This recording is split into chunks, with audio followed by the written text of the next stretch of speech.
The Power of Action. Do It Now. Written by Daniel Walter. Narrated by Russell Newton. In order to carry a positive action, we must develop here a positive vision. Dalai Lama.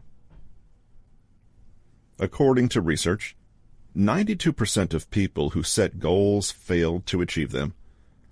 A Gallup poll discovered that 85% of people hate their jobs, and the World Happiness Report finds that negative emotions are on the rise worldwide. I believe these statistics are all connected. People hate their jobs because there's something deep within them that knows there's more to life than working in a job they can't stand and struggling to pay bills. We set goals because we want to create the life we know we deserve. But we fail to achieve those goals because we don't know how to. And then negative emotions such as sadness, depression, and frustration overtake us because we just can't seem to get it right. It's like one big vicious circle that people can't get out of, and it's becoming unbearable. But there is light at the end of the tunnel, if you will allow me to lead you there. Why do I believe there is hope? Because 5 years ago, I was a part of the 3 statistics I just mentioned.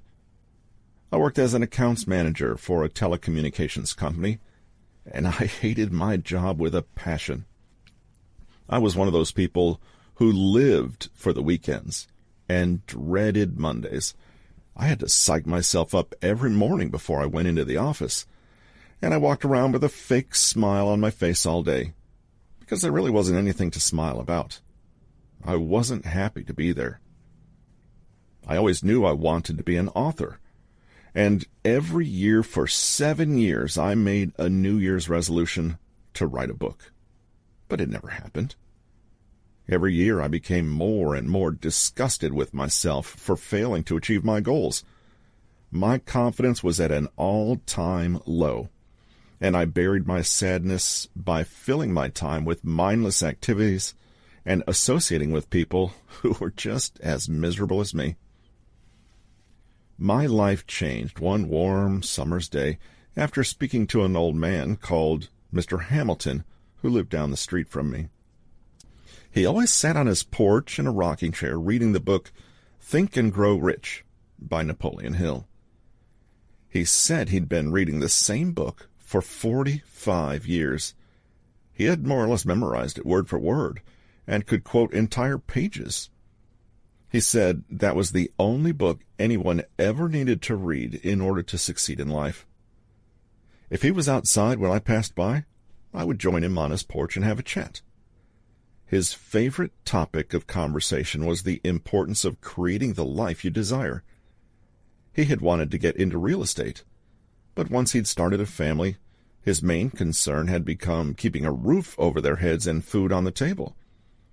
He didn't want to risk investing his life savings into something that might not work, so he abandoned his dreams and chose the safe road. Mr. Hamilton believed that since he had not managed to achieve his dreams, his mission in life was to teach young people not to allow fear to hold them back from becoming successful. During our last conversation, he said, "On your gravestone there will be 2 dates, the day you were born and the day you died. There'll be a dash in the middle of those dates. What you do during that time is up to you. Please do something with your life." Mr. Hamilton died that evening, and I never saw him again. His words stuck with me, though, so I went and bought the book, Think and Grow Rich. I had attempted to read several self-help books over the years and failed, but I read that book in one evening, and something clicked. I became more determined than ever to turn my dreams into a reality. Today, I'm a successful best-selling author, public speaker, and philanthropist. I travel the world teaching people how to apply the principles of success, and I've never been so fulfilled and satisfied with life. I wrote this book because I understand exactly how you feel. 5 years ago, I was you. I walked in your shoes, and I can tell you with confidence that there is a way out. When I started this journey, one of the things I struggled with the most was taking action, which is the most important component of the journey, because without action, nothing gets done. But the more I learned and applied the success principles I read about, the easier it became for me to take action. And that's what I want to share with you. Here's a sneak peek into what you can expect to learn in this audiobook. A deep dive into the importance of self-awareness, how to acknowledge and overcome your weaknesses, strategies to motivate yourself and build momentum, why fear is holding you back from success, the benefits of setting specific goals, how to enjoy the process and celebrate your wins. If you diligently apply the strategies found in this audiobook and refuse to give up on your dreams, I can guarantee you will be successful. It takes courage to decide that it's time to change your life, and I applaud you for that. With that being said, it's time to take the first action step on your journey and listen to the first chapter of this audiobook. Chapter 1, The Awakening, Self-Awareness and Acknowledging Your Weakness. To know yourself, you must sacrifice the illusion that you already do. Vironika, Tugaleva. Everyone loves sleeping. There's nothing like that awesome, warm feeling when you're tucked under a duvet getting the rest your body craves so much. But when that alarm goes off, the first thing most people do is reach up and shut it off. Why? Because you've been jolted out of your slumber and you have absolutely no desire to get out of bed. You are engulfed in that comfortable feeling, and if you could stay there forever, you would. However, whether it's work, the kids, or life, you have no choice but to get up. The same is true when one has a spiritual awakening. Most people are sleepwalking. They live on autopilot, doing everything society has programmed them to do. You go to school, get an education, get a job, and work until retirement, during which time you might have snippets of fulfillment, but deep down, there's a massive void you don't know how to fill. You see, humans are made up of body, mind, and spirit. We are aware of our bodies and our minds, but the spirit, the inner part of you that knows all things, most people are unaware of. As far as I'm concerned, the spirit is the most important part of us, but it is never fully activated because we live in such a superficial world. We've been taught to be so focused on our outer appearance that our inner being is totally neglected. But every so often, an alarm bell rings, whether it's through a book we read, a podcast we listened to, or a film we watched, and we get the feeling that there's more to life than we are currently living. However, because we are so comfortable in our slumber, we hit the snooze button and go back to sleep.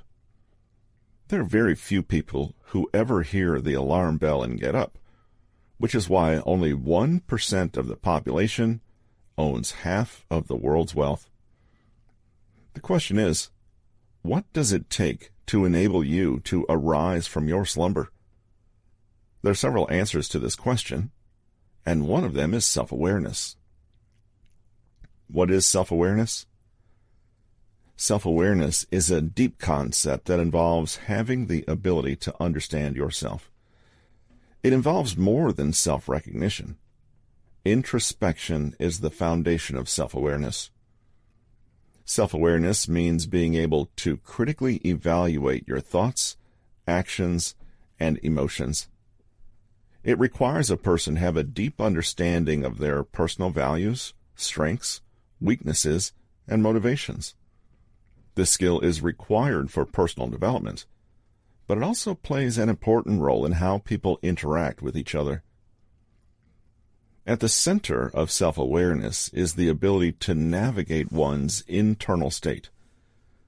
A person who engages in the practice of self-reflection is capable of identifying thought patterns and the behaviors that manifest from them, which assists in developing a clearer picture of their identity and personality.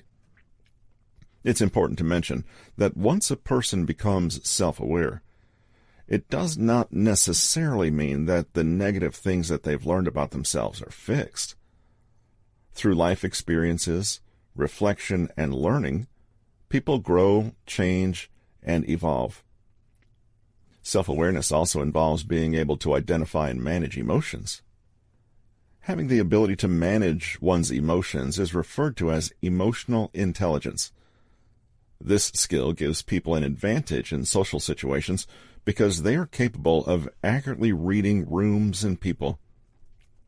Emotionally intelligent people are more empathetic, which gives them the ability to communicate on a deeper level and build stronger relationships. Understanding your strengths and weaknesses is another important component of self-awareness. A person who knows their strengths is confident in their abilities and works to keep improving them. An individual who understands their weaknesses, more on that shortly, does not allow those weaknesses to dominate their lives.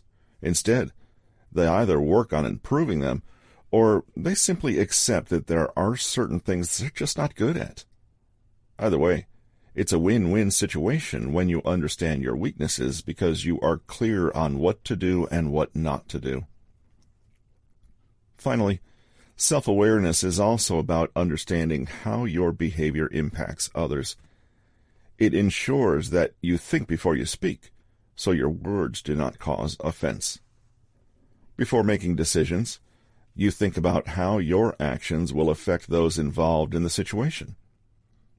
Self-aware people are also extremely humble and have no problem admitting when they are wrong. How to develop self-awareness. If you feel that you lack self-awareness, not to worry, you can develop it. Here are some tips to help you develop self-awareness. Identify your personal values. Everyone has personal values. You may never have articulated them, but they are basically how you live your life. They are the principles and beliefs that shape your decisions and actions. Your personal values are typically developed during childhood, as you grow into adulthood, and through your experiences.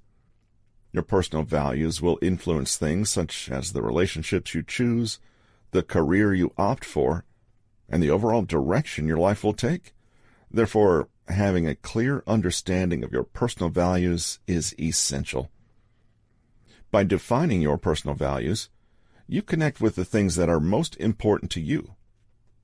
Here are some tips on how to identify your personal values. You'll need a pen and a notebook for this. Happy moments. Think about the times in your life when you were the happiest. Come up with examples from your childhood, different relationships you've had, and your career. Proud moments. Think about the times in your life when you were most proud. Again, use examples from your childhood, different relationships you've had, and your career. What was it that made you proud? Were there other people involved? And if so, did they share the moment with you? What were the main factors that contributed to these proud moments? Satisfied and fulfilled. Think about times when you were the most satisfied and fulfilled. Come up with more recent examples in your career and personal life. What desire or need was fulfilled? Why did these experiences add meaning to your life? Were there any other factors that added to these feelings of fulfillment? Your main values. Based on the experiences you've come up with, happy, proud, satisfied, and fulfilled moments, why did you remember each experience? Why were they important to you?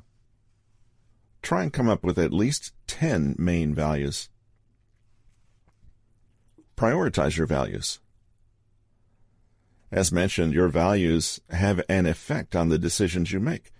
Therefore, it is essential that you are aware of the values that are most important to you. Look at the first two values on the list you made above and ask yourself, if I had to make a choice, which one of these values would I choose? Context is always going to have an effect on your decisions. Therefore, imagine a scenario where you would need to make such a choice. For example, say the first two values on your list are generosity and financial stability. Imagine one of your friends is going through a rough patch and they ask to borrow some money. Although you value generosity, you are not financially stable, and lending your friend money would set you back. In this instance, financial stability would be more important than generosity. Go through your list, making up scenarios, until you've numbered the list from 1 to 10. Personal alignment. Go through your list and determine whether these values are in alignment with your life. Ask yourself whether these values give you a sense of pride. How would you feel about telling the people closest to you and those you admire and respect about your personal values? Would you stand by these values even if they were not popular? When you take your personal values into consideration when making a decision, you will maintain your integrity because you're doing what you know is right and what is true to your heart. In this way, you can approach decisions with clarity and confidence. You can also be confident that the decisions you make are the best for your present and future satisfaction and happiness. It won't always be easy when prioritizing your personal values during the decision-making process. However, it will serve you well in the long run. Additional tips for defining your personal values. Next to each value, write down what it means to you, why it matters, and what it stands for. Be short and concise with your definitions. Use your own words so you can truly connect with them. Embrace your authenticity, and don't write down values because of external influences. Take your core beliefs into consideration and don't compromise on them. Practice journaling. Journaling involves setting time aside on a regular basis to write about your emotions, feelings, and thoughts. It helps you self-reflect and problem-solve. Journaling is very therapeutic, and research suggests there are several benefits to it, such as improving your mental health, strengthening the immune system, and helping to relieve stress and anxiety. Here are some tips on how to get started with journaling. Get a notepad. Don't journal on random sheets of paper. Instead, buy a notepad specifically for journaling. Choose a time. You don't need to journal every day, unless you want to, but the key is to be consistent. Whether you're going to journal every day, twice a week, or once a week, choose the best time of day and stick to it. No distractions. Turn off your phone, the TV, the radio, and any other form of digital distractions before you start journaling. Your environment should be as peaceful as possible so you can focus on what you are writing. Write freely. Spelling and grammar are irrelevant when it comes to journaling, so just write. As long as you can read what you write, that's all that matters. I'm a writer, so I found journaling very easy, but for those of you who have no idea where to start, here are some journal prompts to help you out. Describe an incident that occurred during your day that made you feel joyful. Is there anything you're grateful for in this present moment? Think about a challenge you've had recently. What did you learn from it? What goals do you want to accomplish in the next 30 days? Are there any hobbies or skills you would like to develop, and why? Have you had any emotional challenges recently? How did you navigate them? And what did they teach you about yourself? What practices or activities give you peace and improve your mood? What have you accomplished recently? What emotions did you experience? What situations trigger anxiety and stress in you, and why? Who are the people in your life that you trust the most, and why? How can you strengthen the emotional connections you have with these people? What self-care practices do you enjoy the most, and why? How can you incorporate more of them into your life? Who is your role model? What qualities do you admire about this person? What are the things that make you angry, and why? What can you do to make the world a better place? Think about the 3 biggest mistakes you've made in life. How did they affect you? Develop a growth mindset. Psychologist Carol Dweck coined the term growth mindset. A person with a growth mindset believes that their intelligence and abilities can be improved through learning, hard work, and dedication. They push through adversities and see the difficulties of life as opportunities to learn something new and grow. On the other hand, a person with a fixed mindset believes that people are born with a certain level of skill and intelligence, and there's nothing that can be done to change it. You can develop a growth mindset by doing the following. Recognize a fixed mindset. Before you can develop a growth mindset, you must be aware that you have a fixed mindset. When you find something difficult, do you keep trying, or do you give up because you don't believe you'll get any better at it? When you run into an obstacle, do you see this as an opportunity for growth, or do you complain and moan that it's hindering your progress? These are all ways that a person with a fixed mindset thinks. Pay attention to your thought process the next time you run into a challenge.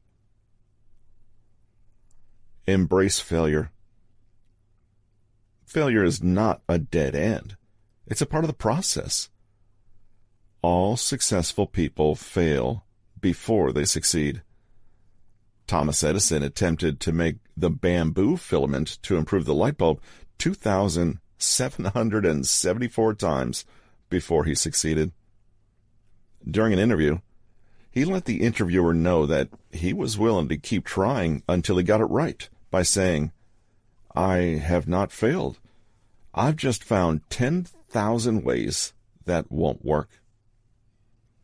When things are not going your way, do what Thomas Edison did and find another way of achieving your goal, no matter how long it takes. Embrace challenges. Like failure, view the challenges that life throws at you as an opportunity for growth. Growth comes by venturing out of your comfort zone. While it doesn't feel good to be stretched and challenged, by embracing it, you will come out on the other side better and stronger. Value hard work. Hard work is the engine that propels growth. You can be the most talented person in the world, but if you're not prepared to put the work in, you won't get very far. When you're working on your goals, your progress might seem slow, but eventually you will reap the rewards for your efforts. Keep learning. The desire to learn is essential for a growth mindset because that's how you get better at something. Learning can take place in many forms, including reading, taking courses, and watching instructional videos. Be persistent. Persistence is key when it comes to developing a growth mindset, because whatever you are trying to achieve is not going to happen overnight. There are going to be setbacks, difficulties, and things that will make you feel very uncomfortable. Most people give up when the going gets tough, because it's easier to go back to what they know. But a person with a growth mindset will embrace the discomfort and keep going until they've reached their goal. Choose your friends wisely. If you're surrounded by people with a fixed mindset, they will make it very difficult for you to make the changes you need to make to adopt a growth mindset. While it's easier said than done to ditch the people you've probably known for years, you will need to distance yourself from them. While you're all excited about your personal development journey and will want them to accompany you, they will tell you it's a waste of time. The more they keep reminding you that you are not going to succeed at what you're doing, the easier it will be for you to give up when things get hard. Think about it like this. Imagine you're standing on top of a table, your friends are on the ground, and you stretch out your hand to help pull them up. Guess what's going to happen? Gravity will ensure that they pull you down before you can pull them up. If they want to get on your level, they'll find their own way there. You won't need to convince them.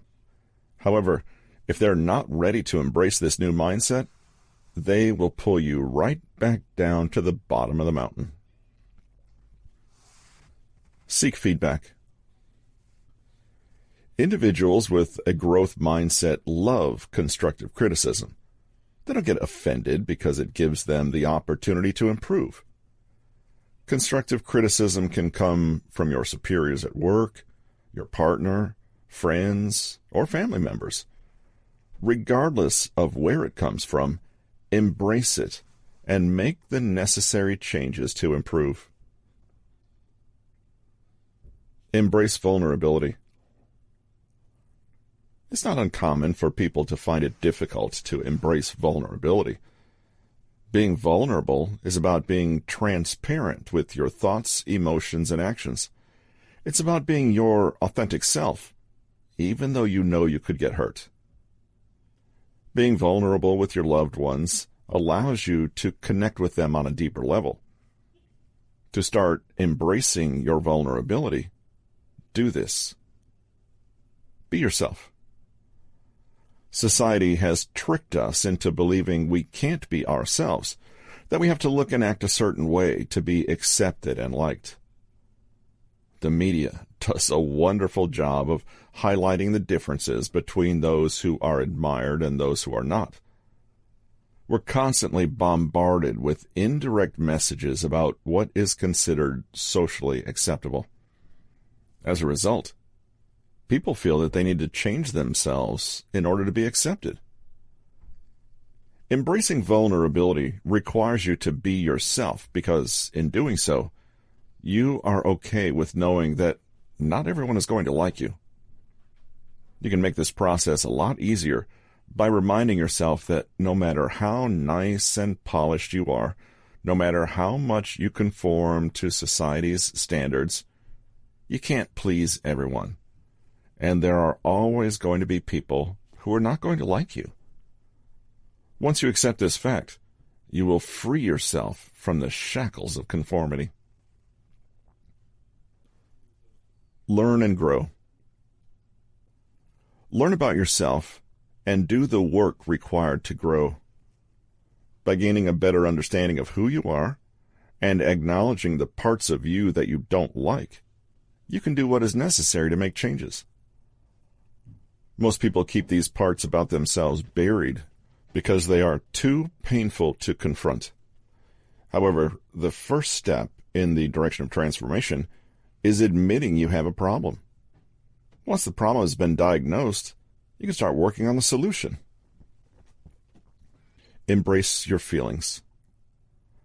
For some people, it's easier to hide their feelings instead of being honest about them.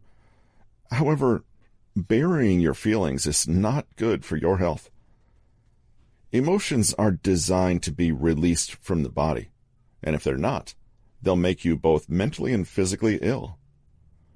By embracing your feelings, you accept them for what they are, no matter how uncomfortable they make you feel. When you accept your emotions and work through them, they will no longer have any power over you. Be adventurous. People who embrace their vulnerability are free-spirited. They enjoy getting out in the world and having new experiences because they don't mind taking risks. You might waste money, or you could have a terrible time. But to those who embrace their vulnerability, and experience is an experience, whether it was good or bad. You can't go through life trying to avoid bad experiences. Instead, get out there and live. Become indifferent. Worrying about what other people think about you is a waste of time, because the truth is you'll never really know. There are very few people who will tell you what they really think about you, because that's not proper social etiquette. My friend once sent me a cute video of a little girl being recorded by her mom, practicing how she was going to be nice to the other kids at the party she was about to attend. This child was known for telling people that she didn't like them. And in the video, the mom asks, "What are you going to say when you go to Auntie Jackie's party?" The child replied very slowly, "I don't like you." The mother asked her the question 3 times, and she eventually said, "I like you," in the same robotic voice. She then said, "But the truth is, I don't like you." Children have no filter, and it's up to their parents to train them how to navigate the world. The average adult has a filter, and in most cases, they're going to be polite and friendly, even if they don't like you. Since you're not telepathic and can't read minds, there's no point worrying about another person's opinion of you. Practice self-compassion. Be kind to yourself on your journey to embracing vulnerability, because it isn't easy. You'll find that your insecurities will rise, and you won't always be in the best of moods, but that's okay. If you let these feelings overwhelm you, they can have a negative effect on your life. You'll start doubting yourself, questioning whether you're doing the right thing, and becoming critical of your flaws. When you start going through this, remember that it's normal to feel this way. Recently, self-compassion has become an important part of mental health discussions and emotional well-being, because psychologists and counselors have realized that people are very hard on themselves when life throws them challenges. According to Dr. Julia Breines, it's important that we are able to forgive ourselves for the mistakes we make, because everyone makes mistakes, and there are no perfect people in the world. Her studies have found that the inability to forgive oneself is linked to alcohol abuse, eating disorders, and suicide attempts. However, those who have embraced self-compassion seem to be able to handle stress better. Instead of dwelling on their problems, they accept that adversity is a part of life and don't allow negative circumstances to overwhelm them. Everyone has flaws and insecurities, and it's not something you should be ashamed of. By being open and honest about your struggles, you give people permission to be open and honest about theirs, which helps to build stronger connections with your friends and loved ones. Living your best life means being authentic and operating in your personal truth. By getting to know every part of yourself and putting that version of you on display, you will learn to have a true appreciation for who you really are, flaws and all. How to recognize your weaknesses. When I started on my personal development journey, I had to accept that I was in the position I was in, more on that later, because of the decisions I had made. I had no one to blame for how my life had turned out but myself. My biggest weakness was procrastination. I had so many goals I wanted to achieve, but year after year, nothing was getting done because I was twiddling my thumbs. It wasn't until I got real with myself that things started changing for me. A major part of the awakening is accepting that the things you're struggling with are holding you back. A lot of people don't like this stage because it's easier to blame everyone else for your problems. My biggest excuse was that I was depressed because of a failed relationship. My partner cheated on me, and it messed me up big time. But after a lot of therapy and inner work, I accepted that the trauma people inflict on us is not our fault. We didn't do anything to deserve such treatment. However, healing is our responsibility. Regardless of the negative circumstances life has thrown at you, no one can heal you but you. The perpetrators have long gone on with their lives. They're not thinking about you, and waiting for them to apologize or do what needs to be done to repay you is a waste of time. Once you accept that you are the only person holding yourself back, life will become a lot easier. In this section, you'll learn how to recognize your weaknesses. Self-reflection. Self-reflection involves evaluating your thoughts, emotions, and behavior. Basically, it's about analyzing why you do the things you do and why you feel the way you do. Examining your life in this way might seem overwhelming because things are not going the way you had hoped, or you may just be so busy that you simply don't have the time for it. But if you want to change your life, it's important that you hit the pause button because there is so much value in self-reflection. It will help you identify what is working for you and what isn't. A part of understanding your weaknesses is getting to know yourself better, and self-reflection will help you accomplish this. Here are some questions to consider. What worries or fears give me sleepless nights? Is there anything in my life that I'm taking for granted? What parts of my life am I fully satisfied with? What parts of my life am I unsatisfied with? Do I have a positive outlook on life? If not, what can I do to create one? How can I improve my mental health? What worries me about the future? If I was to die tomorrow, how would I want my loved ones to remember me? What is most important to me? When was the last time I stepped out of my comfort zone? Who has made the biggest impact on my life? When was the last time a person was kind to me, and how did it make me feel? What would I prefer to live with, failing at my goals or never trying? If I could change any aspect of my personality, what would it be? Why do I care about what others think about me?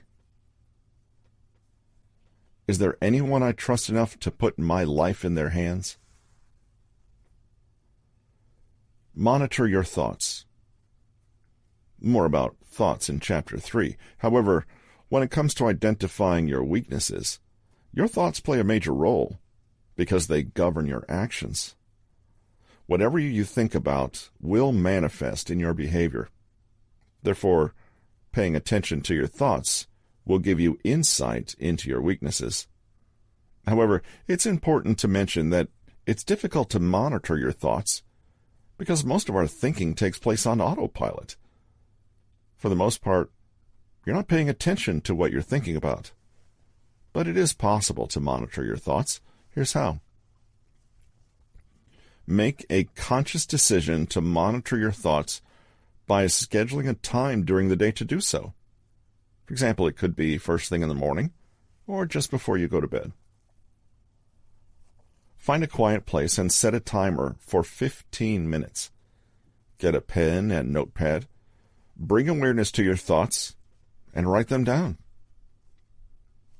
When 15 minutes are up, read over your thoughts and reflect on what you've been thinking about. Consider whether there was a purpose behind your thoughts. How did they make you feel? Did you have any positive thoughts? Did you have any negative thoughts? At the end of the first week, read through your thoughts and identify any patterns. Questions to identify your weaknesses. Get a notebook and pen, find a quiet location where you won't be disturbed, and ask yourself the following questions. What bad habits do you have that prevent you from achieving your goals? What personality traits do you have that are holding you back from achieving your goals? In what areas do you lack confidence? What things do you avoid because they make you feel uncomfortable? Are there any situations where you find it difficult to communicate assertively? Do you find it difficult to maintain balance in your life? Is there anyone you are holding a grudge against because of the things they have done to you in the past? Do you have any bad habits that are hindering your relationships? Do you have any bad habits that are hindering your personal growth? Have your friends or family pointed out character flaws in you? When do you lack discipline and feel unmotivated? SWOT analysis. An effective way to identify your weaknesses is to use the SWOT analysis method. The letters SWOT stand for strengths, weaknesses, opportunities, threats.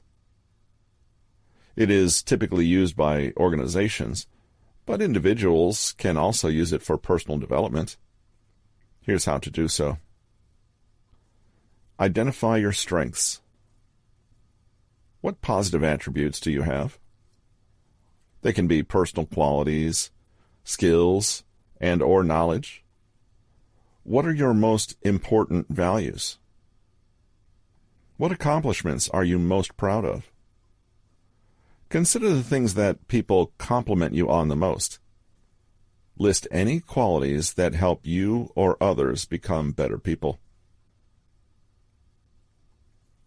Identify your weaknesses. What negative attributes do you have? What areas of your life need improvement?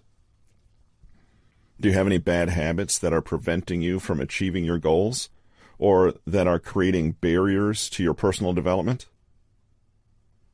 Are there tasks you avoid because you don't think you're very good at them? What do your friends, family members, and co-workers perceive as your weaknesses? What negative personality traits do you have? Identify opportunities. Are there any industry trends you can take advantage of? Are there any free courses on offer? Are there any mentors offering their services? Are there any networking events taking place? Identify threats. Are you facing any obstacles at the moment? Do you have any enemies at work or in your personal life? Is technology threatening your job? Once you've created your SWOT analysis, you can use it as a map to guide you as you do the work required to improve your weaknesses. This chapter should have been an eye-opener for you, and it might take a while for everything to truly sink in. The awakening is difficult, and it requires doing some serious soul-searching. There are a lot of things you're not going to like, and that's okay. As long as you're serious about changing your life, and you're willing to do the work required to create the life you deserve, you will achieve everything you set out to. You've got over the hardest part of this journey. In Chapter 2, you'll learn all about how to ditch the victim mentality. This has been The Power of Action. Do It Now, written by Daniel Walter, narrated by Russell Newton. Copyright 2023 by Daniel Walter. Production copyright 2024 by Daniel Walter.